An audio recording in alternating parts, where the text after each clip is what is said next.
বান্ধবী এখনো রান্না হয়নি, খিদা পেয়ে গেছে তো। হয়ে গেছে তো, এই তো এখনই ভাত বাড়বো। তুমি আবার মিষ্টি আর রসগোল্লা দেখো, বান্ধবী বন্ধুরা রসগোল্লা নিয়ে এসছে আমার জন্য। রসগোল্লা আর টক দই খেতে ভালোবাসি।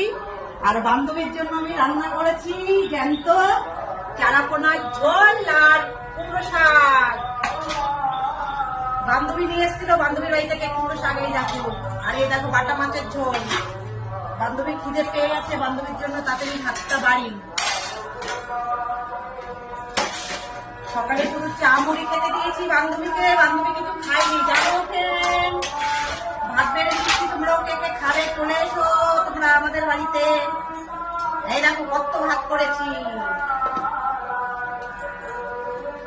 দুজনের রান্না এক্সট্রাই হয় আমাদের বাড়িতে সবসময়। হুট করে একটা লোক এসে গেলে কি হবে বলো বান্ধবী? সেই তো। হ্যাঁ।